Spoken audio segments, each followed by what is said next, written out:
in me. 'Cause Lord, there is just one thing that I will say. This is my cry. This is my cry. My one desire is to be where you are, now and forever, more than your soul.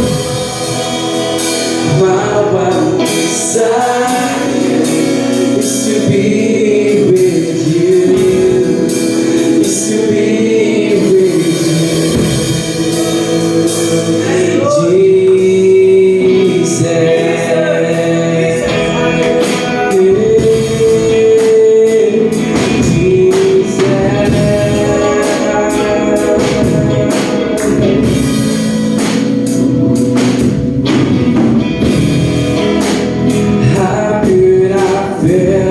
To see you are the lamb that rescued me. All I am is devoted to you. Go and so.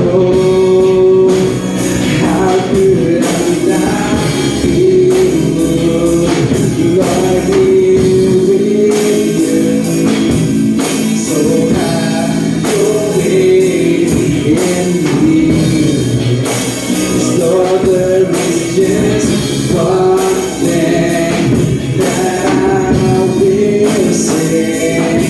This is my cry. This is my cry.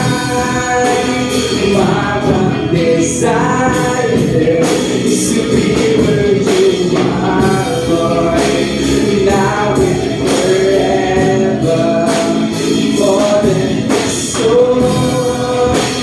My one desire is to be with you, is to be with you. This is my cry, this is my cry. My one desire is to be where you are, Lord, and now and forever, more than my soul. My one desire is to be with you, is to be with you.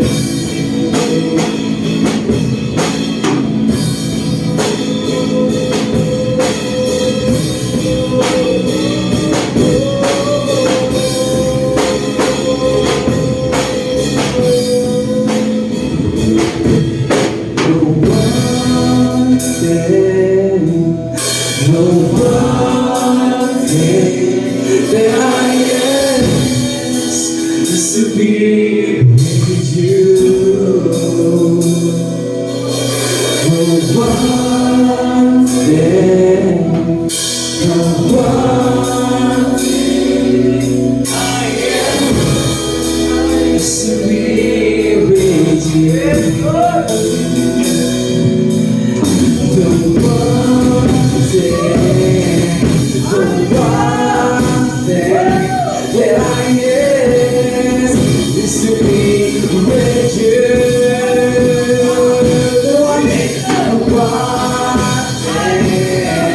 The one thing that I ask is to be with you. It's my cry, this is my cry. My one desire is to be where you are, Lord, now and forever, more than my soul.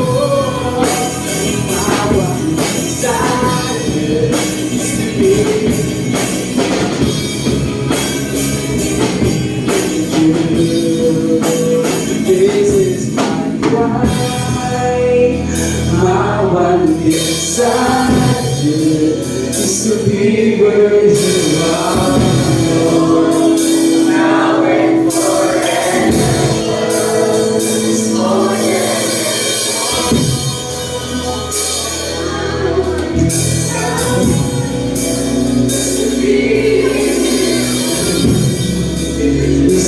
with you. Listen pa po. This is my life, my one desire.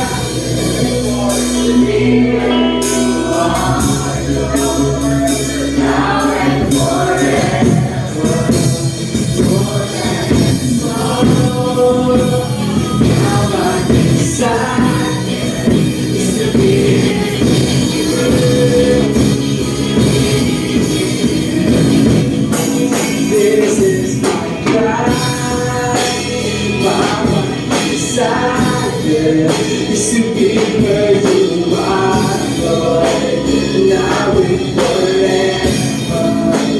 More than the soul, my one desire is to be with you, is to be with you.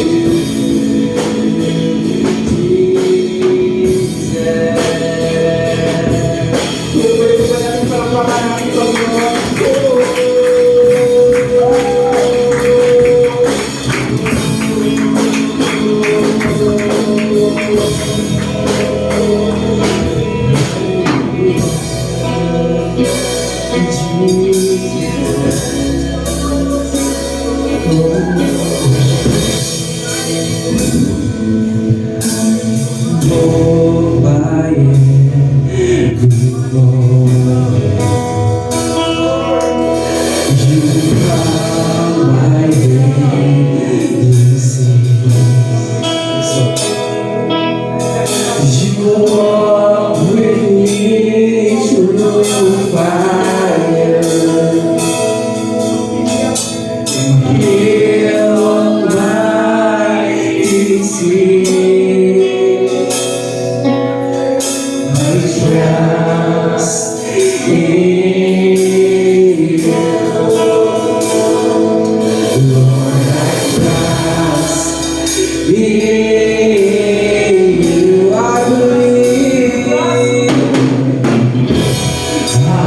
believe, you're my healer. I believe you're my Lord.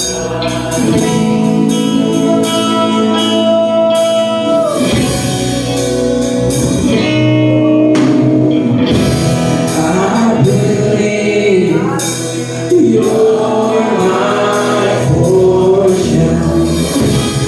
I believe more than enough for me. Jesus, you're all I need.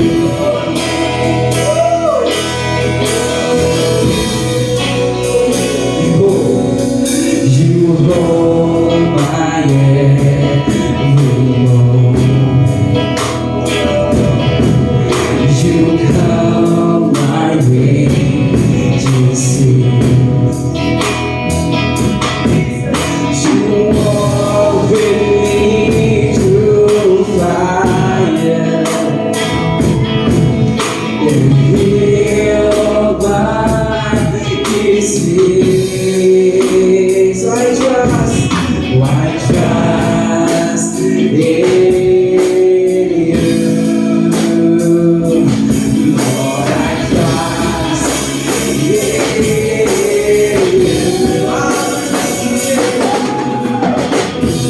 I believe you're my healer. I believe you are Lord.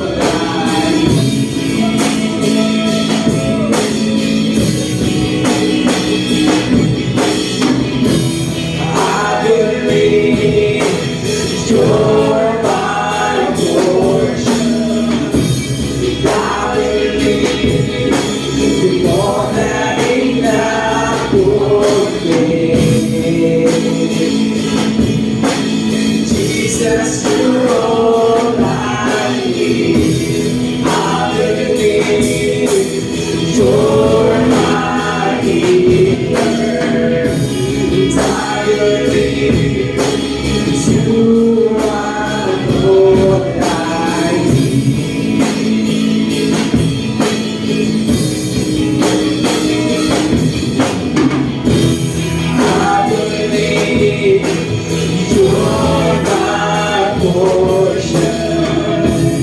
I believe you're more than enough for me. Jesus, you're all lahat ng iniwala. Nothing is impossible for you. Nothing is impossible. Nothing is impossible for you. Nothing is impossible. Nothing is impossible. Nothing is impossible.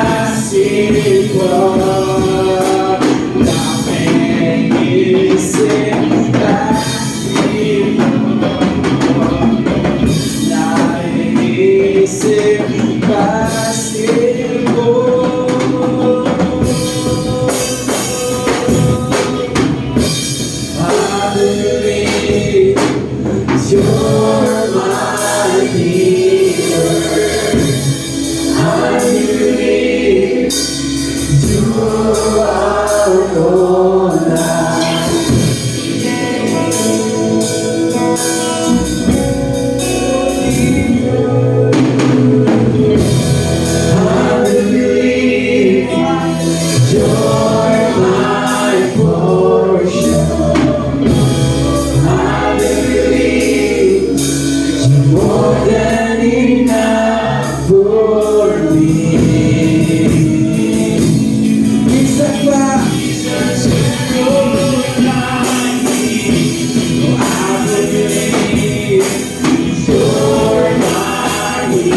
Once again, let's welcome the presence of the Holy Spirit right now.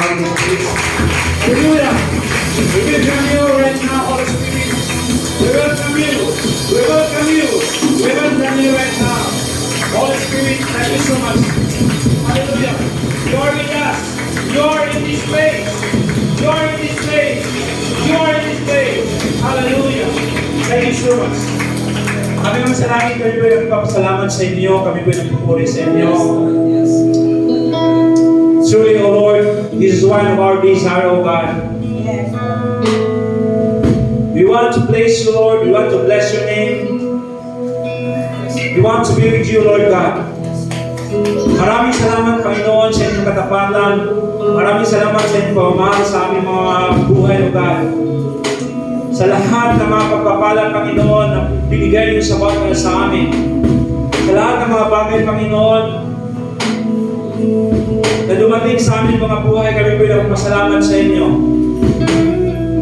Even Lord, may mga times, Panginoon, na kami ay dumaranas sa mga ups and downs, Lord, sa aming buhay.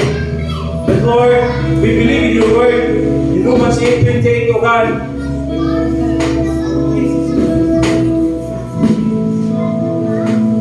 alam ng Panginoon ang iyong kalooban.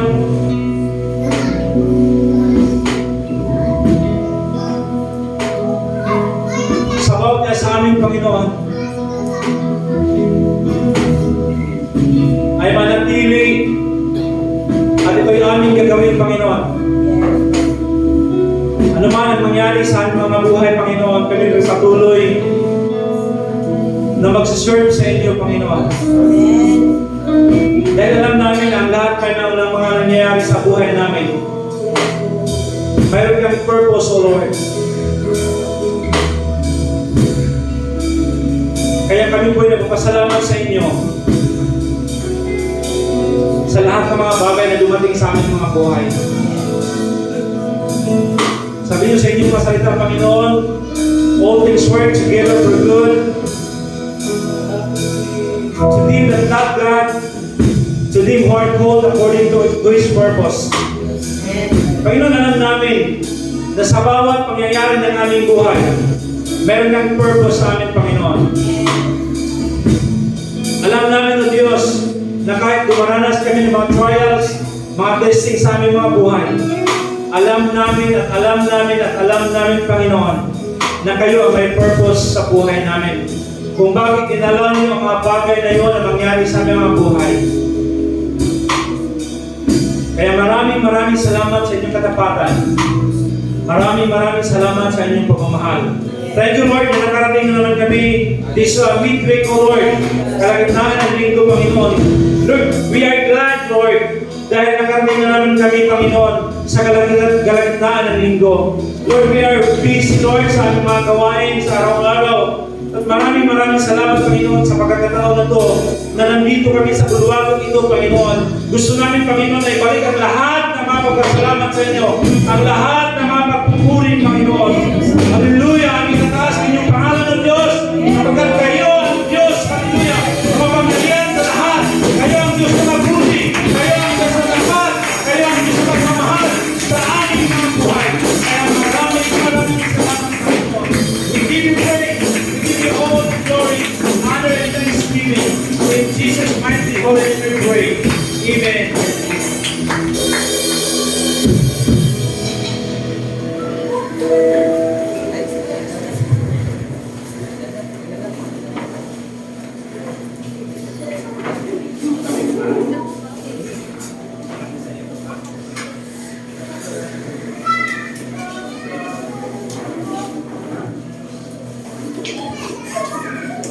Yung ating speaker ay kakap na po.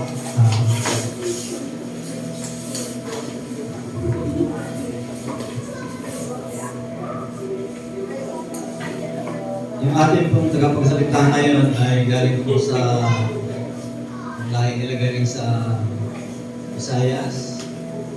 Napunta siya ng Balubaran at tapos napunta ng Harmony 1.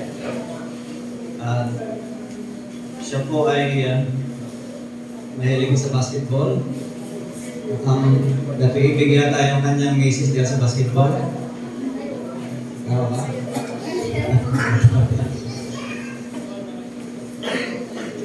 Siya po ay nakatira sa Spain noong time na nasa Harmonis sila. At Bible study po ako noon sa Turkey State. At kung pag dumarating po ako ay nagtatago po sila. Pero hindi po sila nakatago kasi po nahuli sila ng ating Panginoon. Siya po ay dating tambay, the drugs. Ano ba? Drugs. Hindi ko lang alam kung okay, heroin yung kanilang higit.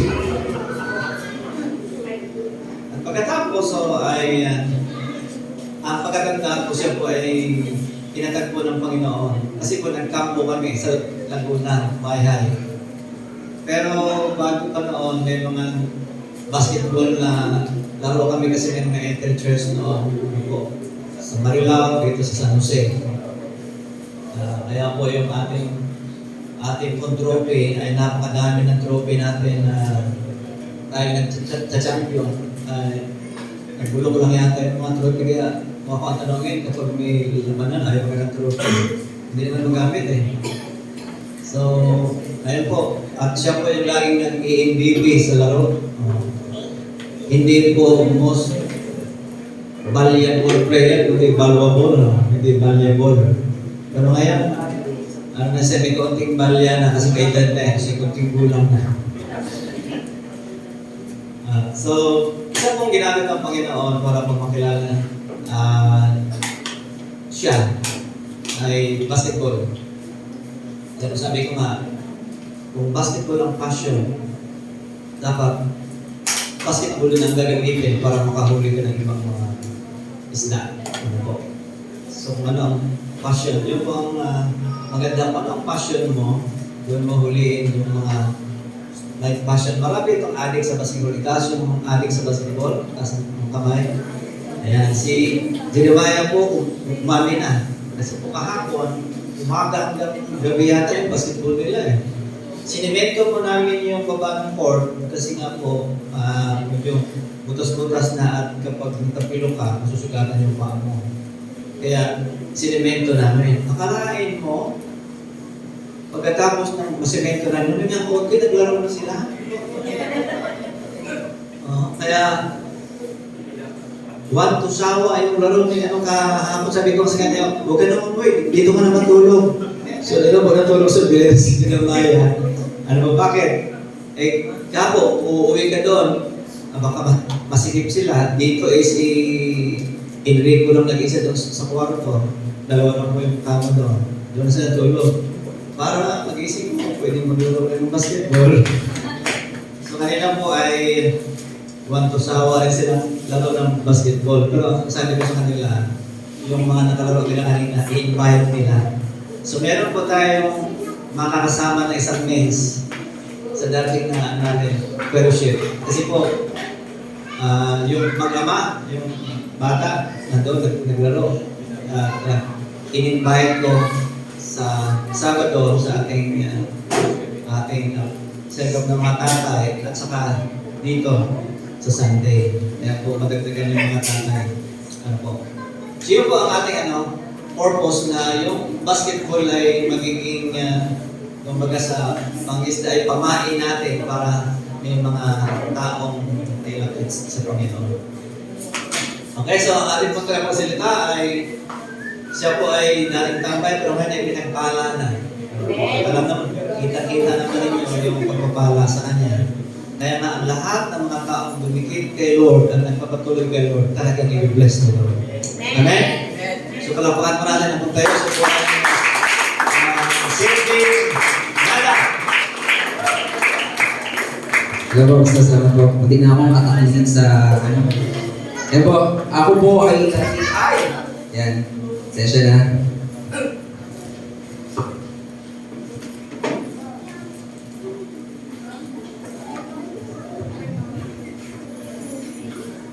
Yan, sige po. Ako po ay dating adik sa pinapapawal na gamot, pero dahil sa biyaya at kabutihan ng Panginoon, ngayon po ako ay adik. Hindi lang sa asawa ko, kundi adik ako sa Panginoon. Ayan. Ngayon po, simulan ko po yung aking talk sa isang istorya. Hindi pala, ito ay series of events. So, simulan po natin kay Edward Kimball. Yeah. Si Edward Kimball ay isang Sunday school teacher na kung saan si Edward Kimball ay kilala sa kanilang lugar na kung saan ang ginagawa niya, binibisita niya yung bawat estudyante niya. So, ang purpose niya sa pagbibisita niya ay to share Jesus to them at para tanggapin nila. At dahil ginagawa ni Edward Kimball yun, one day, he decided to visit one student na kung saan nakakitaan niya ng kakaiba. So, yung isang estudyante niya ay nag-work sa isang shoe store. So, dahil nakakita niya to, binisita niya to at lagi niya itong binibisita. Eventually, dahil sa kakabisita niya, doon sa batang ito, itong bata na ito ay nagsuko ng buhay sa Panginoon. Ang pangalan ng batang ito ay si Dwight L. Moody. Yan, kung ano po. Si Dwight L. Moody ay naging isang greatest preacher and evangelist dahil sinupo niya yung buhay niya sa Panginoon and naging greatest preacher siya, evangelist nung time po niya. And of all time, hanggang ngayon, kilala po si Dwight L. Moody. And one day, habang sa international speaking niya, napunta siya sa isang lugar na kung saan sa isang maliit na chapel na kung saan pinapastoran ng isang batang pastor na ang pangalan ay Frederick Brotherton. Si Frederick Brotherton ay na-inspire sa buhay ni Dwight L. Moody. At na-inspire siya doon sa kwento ni Dwight L. Moody. Nag-testimony siya doon kay Mayor. Kinuwento niya yung isang kilalang Sunday school teacher na kung saan ang ginagawa niya itong Sunday school teacher sa kanyang kasipagan at katsagaan, binibisita niya yung mga estudyante niya hanggang nagkaroon siya ng testimony, isa siya rin sa mga bata na sharean ng Sunday school teacher yun. At dahil doon sa testimony ni D.L.Y. Moody, na-inspire si Frederick Brotherton Mayor, na kung saan na-inspire yung kanyang ministry, na kung saan yung dating maliit na church ay naging malaki. Bakit? Kasi si Frederick Brotherton Mayor ay naging isang pastor turned evangelist. Dahil yon sa sinabi ni D.L. Moody, ni Dwight L. Moody. And one day, habang si Mayor ay nasa isang crusade, meron siyang sinabi doon sa crusade na yon na kung saan nangyari ito sa Amerika, Northfield, Massachusetts. Sabi niya doon, if you are not willing to give up everything for Christ, are you willing to be made willing? Yun ang binitawan niyang salita. Ulitin ko. Sabi niya gano'n, sa kalagitnaan ng kanyang salita, if you are not willing to give up everything for Christ, are you willing to be made willing? At nung binanggit ni Mayor ito, merong isang lalaki na na-inspire doon sa message na yon. Ang pangalan niya ay si J. Wilbur Chapman. At si J. Wilbur Chapman doon sa sinabi ni Mayor na yon, nung time na yon, nagsuko ng buhay si Wilbur Chapman at to make the long story short, naging evangelist din siya. At mabilis lang to. At si Chapman, si Pastor Chapman ay naging most effective evangelist nung time na yon. At sa kanyang pag-share, pagtutok, every time na siya ay nagtutok, mayroong isang volunteer na nagsiset up, isa sa nagsiset up ng mga sound system kapag nagkakaroon siya ng crusades, internationally, saan man siya, lagi siyang tinitignan nitong tao na to. Ang pangalan niya ay si Billy Sunday. Yan. Si Billy Sunday, na-inspire siya sa buhay at sa mga message ni Wilbur Chapman. At dahil doon, si Billy Sunday ay naging isang dynamic evangelist of the 20th century. Dahil siya ay naging greatest dynamic evangelist noong 20th century, one day, nagkaroon siya ng isang malaking gawain na kung tawagin ito ay Great Arenas of the Nation. Nung time na yon, sa pagsasalita ni Billy Sunday, after niyang mag-talk, thousands of people turned to Christ. At sa thousands of people nagsuko ng buhay nung time na yon, maraming mga Christians ang na-inspire sa buhay ni Billy Sunday. At isa yon, at isang grupong ng mga Christians, yung Committee of Christians, meron isang grupo ng mga Christians na na-inspire doon sa activity na yon.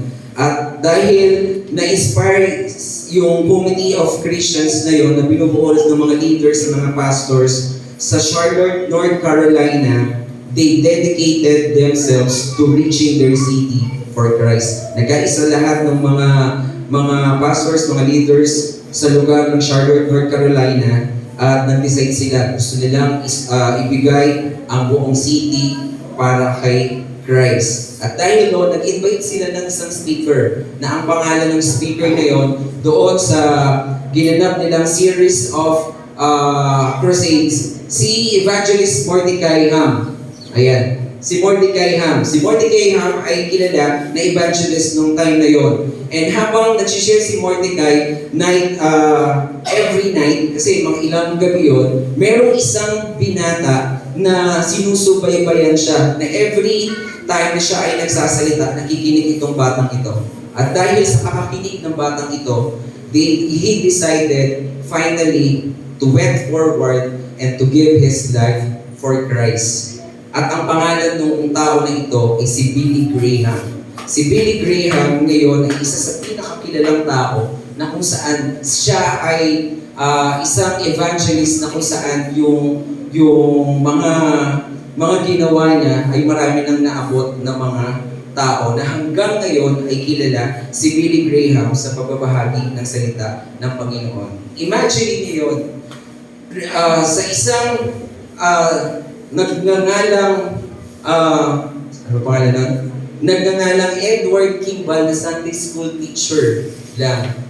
At nakikita niyo kung kung pinagsama-sama natin yung sequence of events na yon, millions or thousands of people ang nag-surrender sa Panginoon. Sabi nito, the influence of a committed follower of Christ can never be erased. You'll never know where your influence stops. Hindi natin alam kung kailan matatapos yung influence na ginagawa natin. Especially yung committed follower of Christ named Edward Kimball. Malamang nung time na yun, makikita mo si Edward Kimball yung committed niya. Imagine niyo yun, hindi nabanggit dito kung ilan yung mga estudyante niya, pero sabi rito, bawat estudyante niya ay binibisita niya. At kada bisita niya, sinishare niya to. At hanggang sa may nagsuko ng buhay at hanggang nakarating, malamang hindi na alam to ni Edward Kimball na nakarating yung influence niya hanggang kay Billy Graham at hanggang sa generation natin. Sabi dito, and it starts with a word, commitment. Sabihin po natin, commitment. Kung meron mang gustong gawin ng Lord, gawin natin, kung meron mang gusto ang Lord na gawin natin, yun yung magkaroon tayo ng commitment. Yan, sabihin mo, commitment. Ayan. Ang commitment, especially yung commitment nito, ay ibibigay natin sa Panginoon. Sabi dito, ang word commitment, it is an agreement or pledge to do something in the future. Ito yung nag-decide ka na i-pledge mo yung isang bagay na gagawin mo in the future. At isang synonyms, ang mga synonyms ng commitment, ito yung dedication, devotion, and faithfulness. Gustong-gusto ng Lord na ibigay natin ito sa Kanya. Why? Because God wants to use you to change the world. Imagine niyo yun, yung ginawa ni Edward Kimball, hindi niya namalayan ang layo ng narating ng kanyang influence. At hindi tumitingin ang Panginoon kung gaano kakatalino, hindi tumitingin ang Panginoon kung gaano kakahusay. Ang tinitingnan ng Panginoon yung willingness mo to commit yourselves o commit mo kung ano yung meron ka, kung ano ka para sa Panginoon, at yun ay gagamitin niya to change the world. At para mag-start na maging part ka to change the world, simulan natin sa sarili natin at gusto niya na magkaroon tayo ng changes. At gusto ng Lord, meron siyang 5 commitments. Ayan, sabi dito, ayan, the influence of a committed follower of Christ can never be erased. Hindi natin alam kung kailan matatapos yung influence natin. And the title of our message for today, ito yun.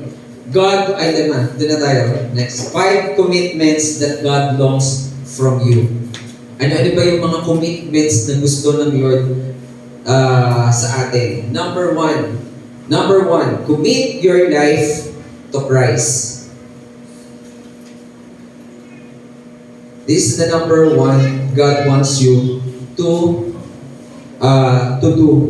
Commit your life to Christ. Sabi dito sa Romans 10:9, para magkaroon ng pagbabago, yung sarili mo, yung buhay mo, you commit yourself to the Lord. Romans 10:9, if you declare with your mouth and believe in your heart that God raised Him from the dead, you will be saved. Kung meron pa rito na hindi nagkukumit ng buhay niya sa Panginoon, simulan mo nang i-commit mo yung buhay mo sa Panginoon. And sabi dito sa 2 Corinthians chapter 5 verse 17, therefore if anyone is in Christ, he is a new creation. The old has gone and the new has come. If you commit yourself to the Lord, there is changes, merong pagbabago. Yung dating ikaw ay babaguhin ng Panginoon at gagamitin niya para magkaroon ng pagbabago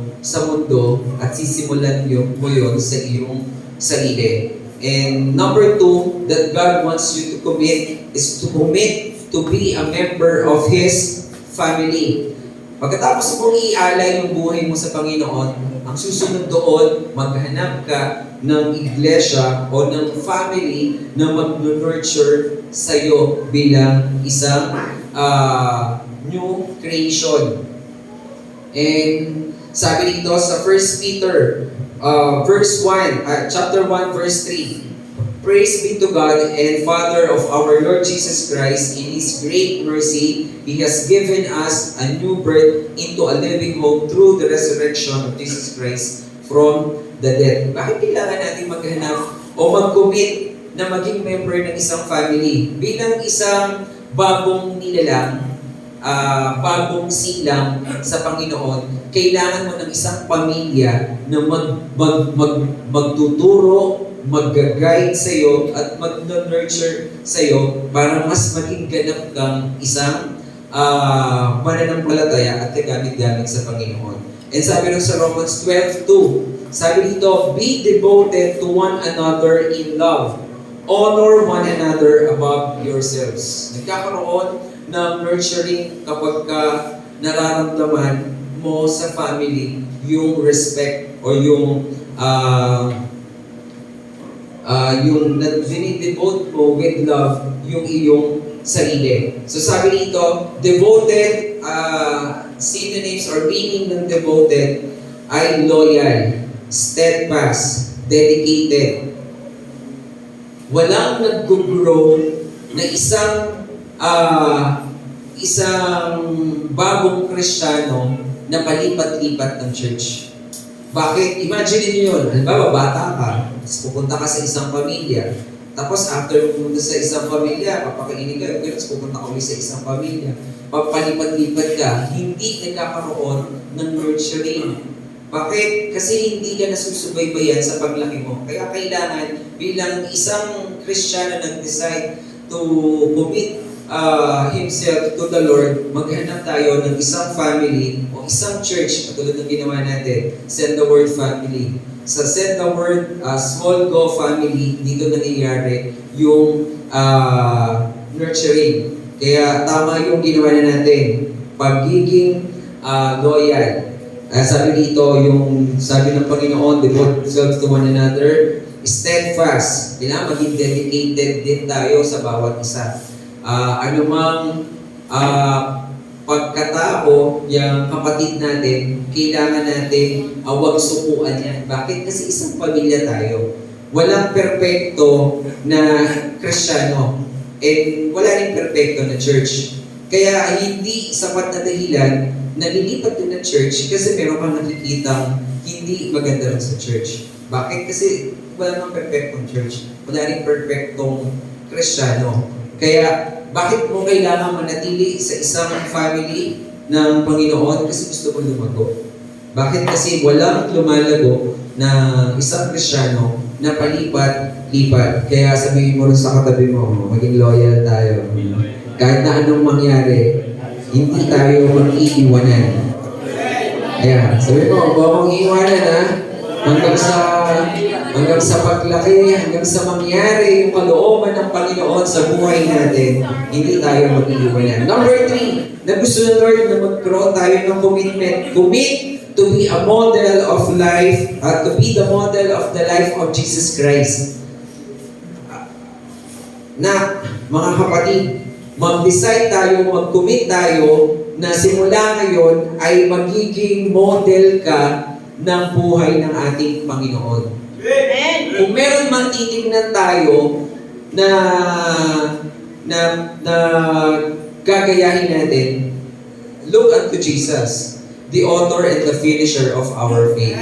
Okay? Huwag tayong magpunaan ng mga mali, kundi ang tignan natin na halimbawa ay ang ating Panginoong Jesus. Kapag tinignan natin ang ating Panginoong Jesus, sisiguraduhin ko sa inyo, katulad ng mga ginawa ng mga taong na-inspire doon sa mga lingkod ng Panginoon, sisiguraduhin ko sa inyo na ma-i-inspire kayo sa buhay ng Panginoon. Ano ba ang ibinigay na halimbawa ng ating Panginoong Jesus? Sabi po nito, di ba, ibinigay ng Panginoon ng kanyang buhay. Ipinaramdam niya yung pagmamahal niya sa atin habang tayo ay hindi kamahal-mahal. Imagine niyo yun, ibinigay niya yung buhay niya doon sa pagkakataon na ikaw ay hindi kamahal-mahal. Sabi sa Romans 5, hindi ko nagkakamali, sa Romans 5:8, pinakita niya yung dakilang pag-ibig niya sa atin. And sabi ron, sa Hebrews chapter 6, verse 1, therefore, let us move beyond the elementary teachings about Christ and be taken forward to maturity. Tayo ay ini-encourage na iwanan na natin yung mga elementary teachings for Christ. Maging mature na tayo. At pagpapakita na tayo ay mature, nakikita sa atin yung karakter ng ating Panginoong Jesus. Ang karakter ng Panginoong Jesus ay hiwalay sa prinsipyo ng mundong ito. Na kung saan ang prinsipyo ng mundong ito, kapag ginawang ka ng masama, ang ganti mo ay masama. Ang ibinigay na halimbawa ng ating Panginoong Jesus habang ginagawan siya ng masama, ipinaparamdam niya pa rin yung kanyang pagmamahal sa kanya. At bago pa gawin nung kapwa niya yung mga mali sa kanya, nakapag-decide na siya sa mind niya na patatawarin niya ito. Dapat ganun tayo. Hindi pa gumagawa ng mali yung kapatid natin, nakapagpatawad ka na. Ganun ang ating Panginoong Jesus. Hindi kailanman tumingin sa mali na ginawa ng kapwa niya, kundi tumingin siya doon sa decision niya na kahit na anong gawin mo sa akin, mamahalin kita. Kaya ako nandito ay dahil sa iyo. Kaya hindi nakadepende yung aking mga gagawin at mga sasabihin at mga desisyon doon sa mga gagawin mo sa akin. Kundi nakadepende yun sa aking desisyon bago pa kita puntahan. So yun yung pinakita halimbawa ng Panginoon. Hindi dapat nakadepende yung karakter natin doon sa mga taong nakapaligid sa atin. Dapat nakadepende yung karakter at attitude natin sa tinitignan natin. Sino yung tinitignan natin? Yung karakter ng ating Panginoong Jesucristo. And sabi dito sa John 10:10, the thief comes only to steal and kill and destroy. But sabi ng Panginoon, I have come that they may have life and have it to the full. I am a good shepherd. The good shepherd lays down his life for the sheep. Ang ibinigay ng halimbawa ng Panginoon, pumunta siya dito para hanapin ka. Lalo na ikaw na nanliligaw na anong ibinigay niya? Bigyan ka ng buhay na masagana at maayos. Pumunta siya dito para ibigay niya yung kanyang buhay para sa kabutihan ng bawat isa. At sana ganun din tayo. Kaya ka nabubuhay, hindi para lang sa sarili mo. The purpose of your life ay para bigyan ng kaluhuran ng ating Panginoon at ibigay ang ating mga mahal sa buhay papalapit sa Panginoon. Dapat simula ngayon, hindi na self-centered mind ang meron tayo. Dapat God-centered mind na, yung ating mga isip at puso. At yun yung ibinigay na halimbawa ng ating Panginoon. At ang sabi ng Panginoon, commit to be a model of the life of Jesus Christ. Mag-decide na tayo, mag-commit na tayo, alis na tayo dun sa mga elementary teachings, hindi na tayo mga bata, especially tayo mga nandito at tagal na natin magkakasama. Kayong mga ilang mga karamihan na nandito, ng mga young people, ang tagal na natin magkakasama. Hanggat maaari, iwanan natin yung mga elementary teachings natin, maging mature na tayo. I-offer nyo na yung buhay nyo, maging seryoso na kayo.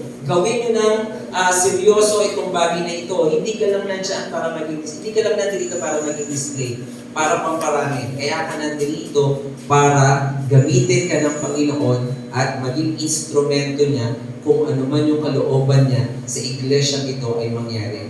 Kailangan ka ng Panginoon. Kailangan tayo ng Panginoon. At huwag mong tingnan yung sarili mo na wala kang magagawa. Diba? Especially yung mga youth na nandito. Diba? Sabi nun sa message nung na lagi nating naririnig, message ng Lord, especially sa mga kabataan, yung, ano yun?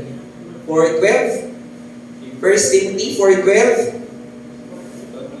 Tama ba? Tama ba? Oo, yan. Huwag mong hayaang hamakin ka ni naman nang dahil sa iyong kabataan, bagkus maging mabuti kang halimbawa sa pananalita. Challenge ko yung mga youth ngayon. Challenge ko kayo. Simulan nyo magseryoso, maging mabuting halimbawa kayo sa pananalita at sa commitment natin sa Panginoon at sisiguraduhin ko sa inyo, gagamitin ka ng Panginoon para mangyari yung kanyang kalooban sa iglesia ito. So sabi po rito, sa pang-apat, malapit na po akong matapos, hanggang 5 lang po ito.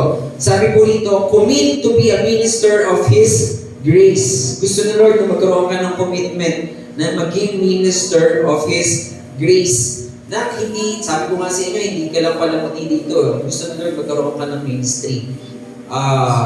I-commit mo yung sarili mo para maging part ka ng ministeryo ng Panginoon. And sabi po rito sa 1 Peter chapter 4 verse 10, each of you should use whatever gift you have received to serve others as faithful stewards of God's grace in its various forms. Bawat isa sa atin dito ay may mga kanya-kanyang regalo, tama ba? May mga gift ang nabinigay ang Panginoon sa atin. At hindi yan binigay sa iyo para sa sarili mo lang at para i-enjoy mo lang. Binigay yung bawat kakayanan na yun, yung nagkaroon na tayo dito ng gawain para hanapin natin yung gift ng Lord sa buhay natin. Ito ang sabi dito, ang Bible, ang Lord na ang nagsabi, sabi nito, each of you, bawat isa sa atin, binigyan ng mga gift at para saan? To serve others. Binigyan ka ng mga kakayanan, mga talino, mga lakas na hindi yan para sa sarili mo, kundi para to serve.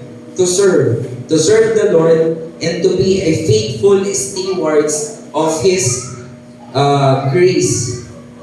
And sana, kung ano yung man yung meron tayo, gamitin natin para sa Panginoon. At kung yung ikaw na Kristiyano ngayon, na hindi mo pa alam at hindi pa ganoon kalinaw sa iyo yung gift ng Lord, ngayon ay simulan mo ng hingin at hanapin yung gift ng Lord sa iyo. At kapag nahanap mo na yun, i-challenge you na patuloy mong paghasain at i-mold mo pa at pag-alagan pa yung gift na yan para mas maging effective ka na lingkod ng Panginoon. Tandaan na tayo ay binigyan ng Lord ng mga kakayanan to serve. Sabi po rito sa Matthew chapter 20, verse 28, just as the Son of Man did not come to be served, but to serve and to give His life as a ransom for many. Binigyan na halimbawa ng Panginoong Jesus. Hindi siya pupunta dito para paglingkuran, kundi pumunta siya dito sa mundo natin, sa lupa, kundi tayo ay paglingkuran. Dapat ganun din tayo. Maging ang ugali at karakter natin ay maging ugali ng ating Panginoong Jesus. Hindi ka pumupunta sa church para serban ka. Hindi ka pumupunta sa isang gawain para serban ka. Pagkos dapat ang mindset natin lagi, ang puso natin is to serve. To serve and to serve. At ginagawa natin yun para sa Panginoon. Kahit napapagod tayo, hindi tayo suko. Bakit? Kasi ginagawa mo yun para sa Lord. And para paglingkuran siya. Tandaan, meron tayong mga kanya-kanyang mga lakas. Especially yung mga young people dito. Marami pang mga lakas, mga talino, mga kakayanan na in-impart sa inyo ang Panginoon. Hanggang maaari, hindi ito masayang paggamit ito para sa kaluwalhatian ng ating Panginoon. At ang pinakahuli, sabi ng Panginoon, commit to be a messenger of His love. You are created by love, and ikaw ay nilikha ng Diyos at para sa Diyos. Hanggat hindi mo ito naunawaan, magiging walang saysay ang iyong buhay. Nilikha tayo ng pag-ibig para magmahal at para umibig. Kaya dapat tayo ay mag-commit to be a messenger of His love. Sabi po sa 2 Corinthians chapter 5 verse 19 to 20, that God was reconciling the world to Himself in Christ, not counting people's sins against them. And He has committed to us the message of reconciliation. We are therefore Christ's ambassadors, as though God were making His appeal through us. We implore you on Christ's behalf, be reconciled to God. So bilang mga nagsuko at nag-commit ng buhay sa Panginoon, ngayon tayo ay ginawa niyang ambassador.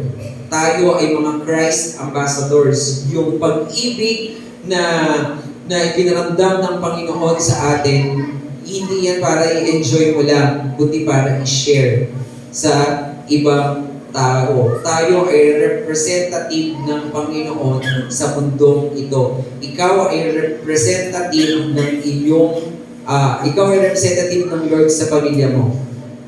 Na kung saan dahil ikaw ay representative ng Panginoon sa pamilya mo, dapat sa iyo magmumula yung pag-ibig na galing sa Diyos.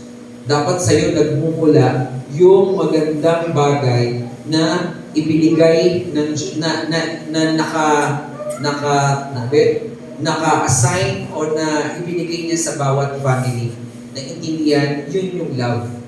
Nagkakaintindihan. Bakit nawawala ang minsan nagkakaroon ng alitan sa pamilya o sa family? Bakit? Kasi baka hindi ka nagiging messenger of His love. Dapat sa'yo nagmumula yung love. Tayo bilang mga anak ng Diyos, dapat dala-dala at suot-suot lagi natin yung pagmamahal ng Panginoon na ibinigay niya at pinaramdam sa bawat isa sa atin. Dapat nakikita pa lang tayo ng mga kasama natin sa buha, sa mga loved ones natin, nararamdaman na nila yung pag-ibig natin. Hindi ka pa nagsasalita, nararamdaman na nila. Dapat ganon. Dapat tayo yung messenger ng Lord ng kanyang pag-ibig sa school, sa workplace, o kung saan ka man pumupunta, dapat nakikita yung pagmamahal at pag-ibig ng Diyos sa atin. Sabi dito, dapat tayo yung ambassador niya na tayo ay nagre-reconcile, tayo yung instrument of reconciliation, na kung saan yung kapatid natin na wala pang personal relationship sa Panginoon, dapat tayo yung ginagamit niya para magkaroon ng personal relationship. Ang mga mahal natin sa buhay sa Panginoon. Tapos na po ako. Ang sabi po dito, commit your life to Christ. Pangalawa, commit to be a member of His family. Commit to be a model of life of Jesus, of the life of Jesus Christ. Commit to be a minister of His grace, and commit to be a messenger of His love. Sabi po sa kanta, and everything I have, I give to you, my Lord, the one I live for. I live for you. And all my days are gifts from you. I pray I use them as you want me to, and use them for you. Sige po, tayo pong lahat ay tumayo at tayo po ay manalangin.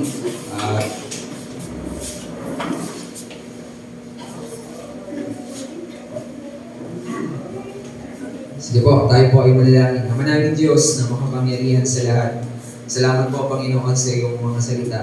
Salamat sa mga tao na ginamit mo, Panginoon, para kami po ay nandirito, Panginoon, nakatayo, Panginoon, sa iyong harapan at ginagawa namin itong bagay na ito para sa iyong kapurihan, Panginoon. Salamat, Panginoon, dahil patuloy na kinakausap mo po kami, Panginoon, at ini-steer mo, Panginoon, yung mga hearts po namin, Panginoon. Ibinabalik mo, Panginoon, sa amin, Panginoon, yung mensahe mo, Panginoon, na magkaroon kami ng commitment, Panginoon, sa iyo, personal commitment, Panginoon, to offer our life to you, Lord God. Magkaroon kami ng commitment sa family na ipinagkatiwala mo po sa amin, na maging loyal kami, maging dedicated kami, Panginoon, sa family na pinagkatiwala mo po sa amin. And help us, Lord, na kami po ay maging good example. Makita yung character mo, Panginoon, sa buhay po namin. At simulan mo po ngayong gabi na ito, Panginoon. Ingatan mo po yung mga salita sa puso po namin, Panginoon. At hayaan mo ang mga salitang ito ay magamit namin, Panginoon. Ma-remind kami, Panginoon, na kami po bilang anak mo, Panginoon, ay makakitaan, Lord God, ng mga bagay na maganda, Panginoon, at maramdaman ng mga taong nakapaligid sa amin yung pagmamahal na nabuhay sa iyo. Maraming pong salamat. Sa iyo po namin pinagkakatiwala, Panginoon, ang bagay na ito sa tanging pangalan ng aming Panginoong Jesucristo. Everybody say amen.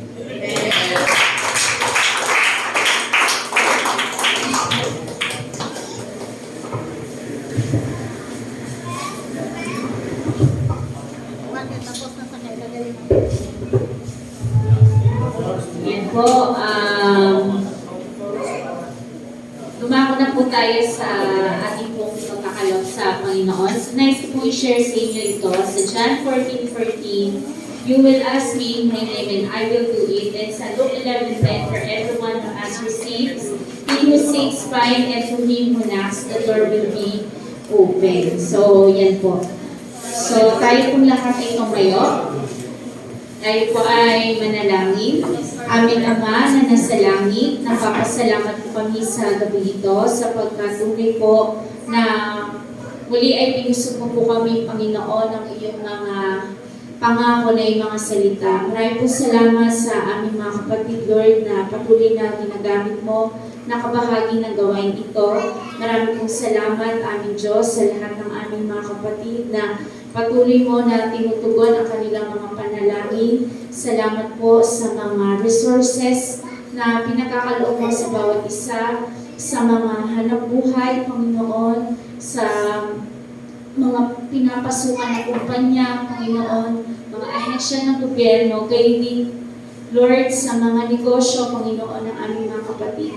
Maraming pong salamat sapagkat patuloy mo po na ginagamit ito upang matugunan ang pangailangan ng iyong iglesia. At kayo din, aming Ama na nasa langit, nagpapasalamat din po kami sa mga tao, Panginoon, na namamahala, nangangasiwa, Panginoon, ng mga biyayang ito. Dinadalangin po namin na lagi mo po silang pagpalain at ikaw po ang magbigay sa kanila ng karunungan sa pangangasiwa ng mga pagpapalang ito. Marami pong salamat, aming Ama. Pinupuri ka po namin at pinapasalamatan sa pangalan ng iyong anak na si Jesus. Amen.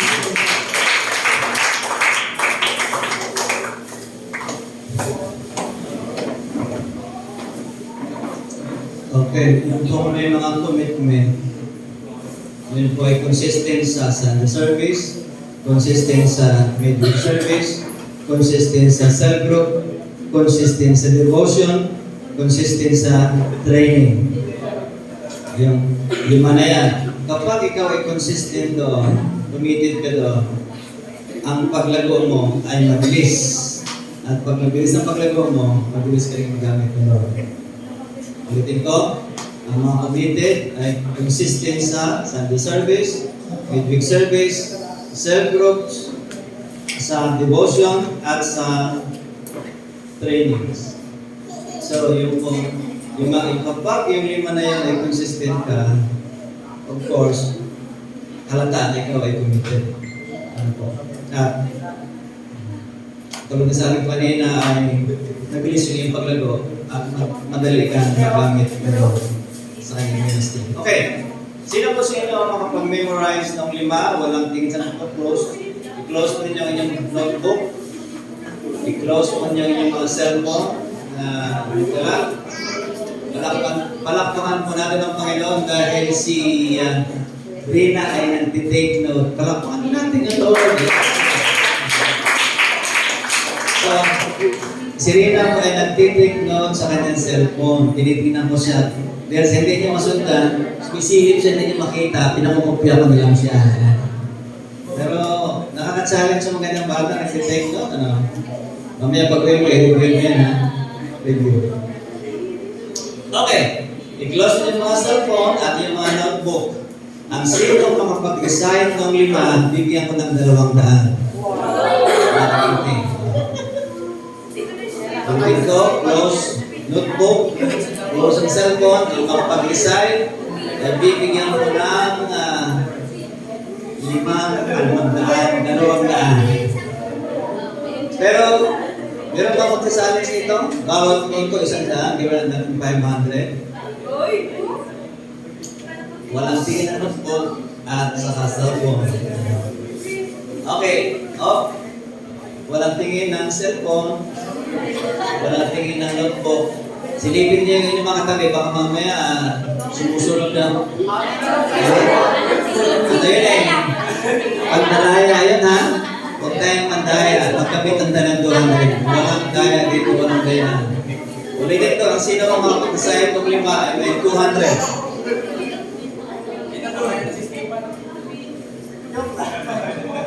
Madali pong tandaan ang mensahe kapag nag-gauge mo yung mga keyword.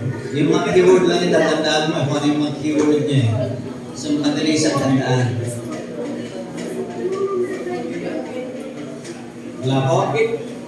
Okay, gagawin natin 500. 500 na. Hindi yung mga katabi, kapag yun ay tumingin sa notes nila. So, sino yung mga disciple? Sino yung mga disciple? Yung mga nagtitake notes. Yun ang mga disciple. Ano po? Ano ang ibig sabihin ng disciple?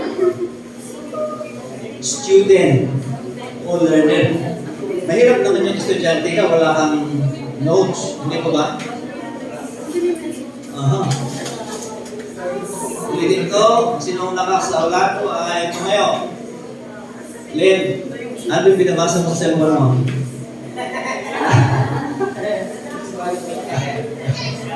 Wala po. Okay. So number 1, ito ha. Number 1, commit your life to the Lord. Number 2, commit to be a member of His family. Ano yung keyword no? Member. Tapos pangatlo, commit to be a model. So M naman, model. So una, member, model of the life of Jesus Christ. Pagkatapos, commit to be a minister.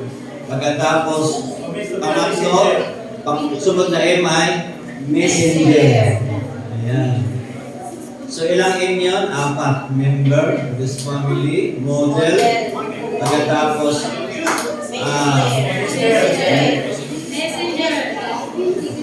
minister. Bago ang messenger, minister muna at saka messenger. So titignan mo yung mga keyword niya. Kapag natandaan mo yung keyword niya, hindi na mahirap memorize.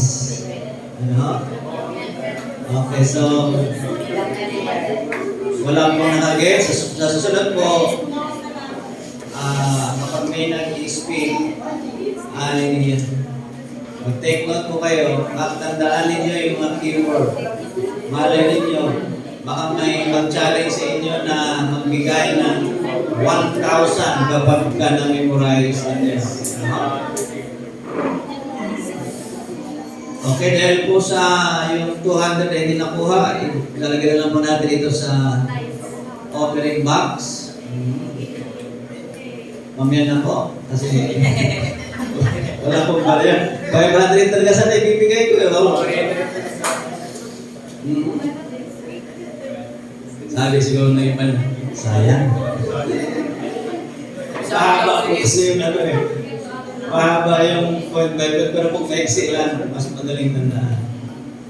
Okay, so, sino ang mga may commitment kay Lord?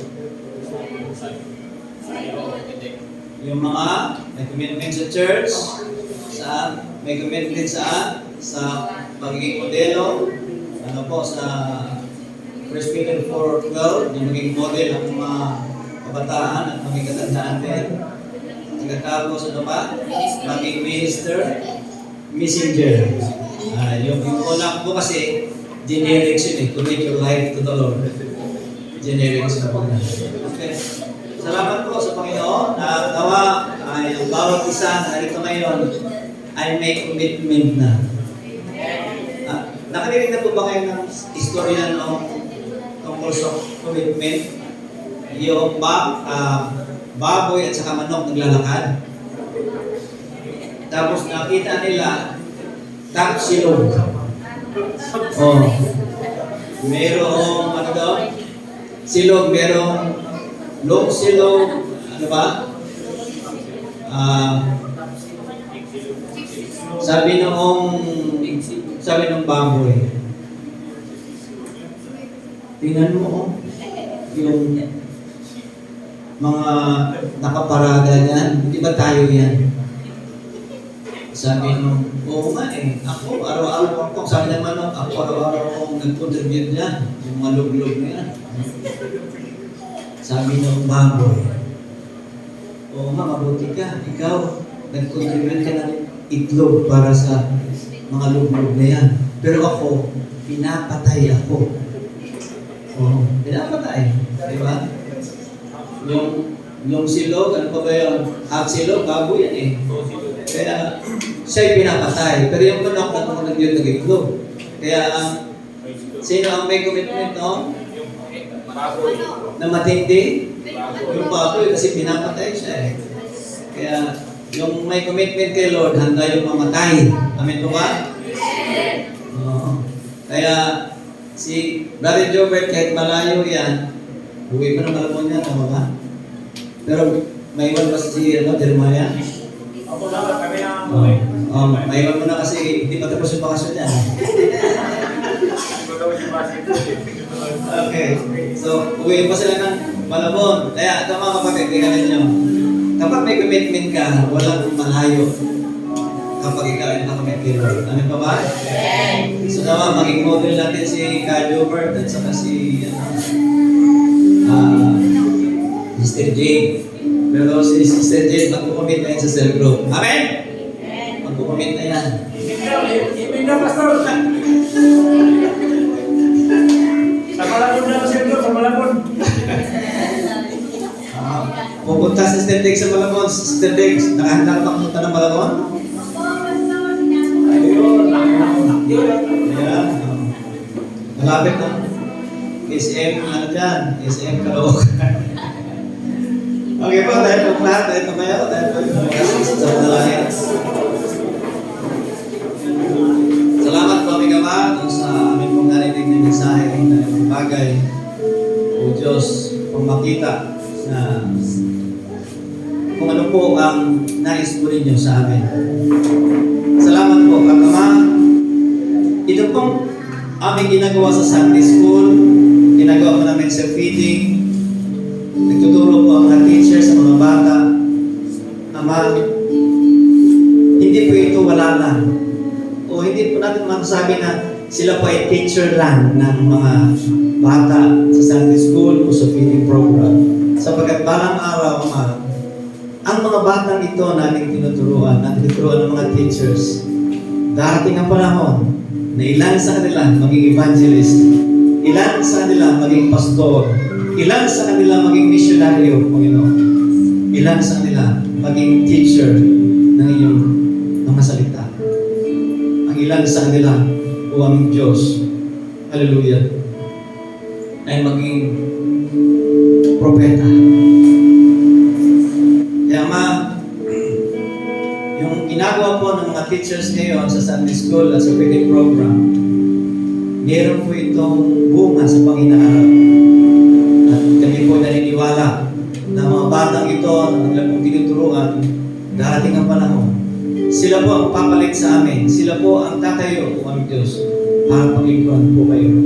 Kaya ang Ama na sa langit, dalangin po namin, o Panginoon, na ang mga batang ito, buksan niyo po ang mga puso at isipan na makilala kanila ng lubusan, Panginoon.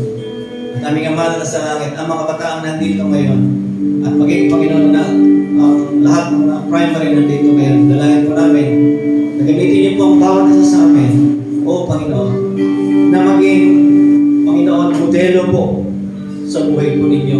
Gamitin niyo po ang bawat isa sa amin, o aming Diyos, na maging lingkod po ninyo, na maging mensahero po ninyo. At ang mga bagay dito, aming Diyos, hallelujah, empower niyo po kami upang gawin ang mga bagay dito, aming Diyos, sapagkat kung wala ang Holy Espiritu, wala po kami magagawa. Apart from you, Lord, we can do nothing. So Lord, empower niyo po ang bawat isa sa amin at dalayan ko po na simula sa gabi ito, Panginoon. Kami ay magkunit, Panginoon, sa lahat ng inyong mga gawain na nabanggit kanina, midweek service, Sunday service, o Panginoon, sa cell groups, o Panginoon, ganun po sa aming devotion sa inyo araw-araw at sa aming mga trainings, o aming Diyos na magsimula sa darating na Sunday. O aming Diyos na sa langit, alam po namin na kapag kami, Panginoon, ay committed sa lahat ng ito, gagamitin niyo po kami powerfully, gagamitin niyo kami mightily in the name of Jesus Christ. I-bless niyo po ang aming kapatid na inyong ginamit sa gabi ito, kanyang pong pamilya, madalayan ko po. Tuloy niyo siyang bigyan, Panginoon, ng burning desire to serve you and to serve you, Lord. Father, I speak blessings sa bawat isang narito ngayon. Ang sino mang may sakit o maramdaman sa aming mga kapatid, I declare healing and I speak healing in the name of Jesus Christ. Kay Father Jenna, Lord, complete healing. Ang aming kong dalangin para sa kanya. Kay Sister Irene, complete healing. Kay Sister Heidi, complete healing.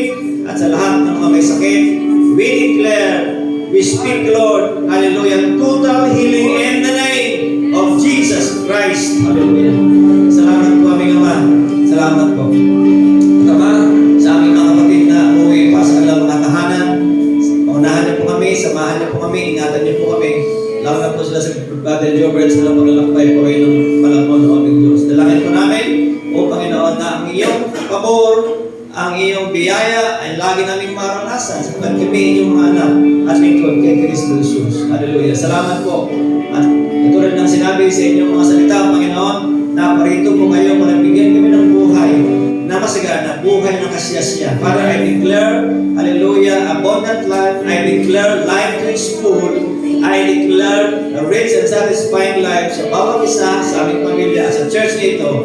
In the name of Jesus Christ, the Lord will bless you and protect you. The Lord smile on you and be gracious to you. The Lord show you His favor and give you His peace.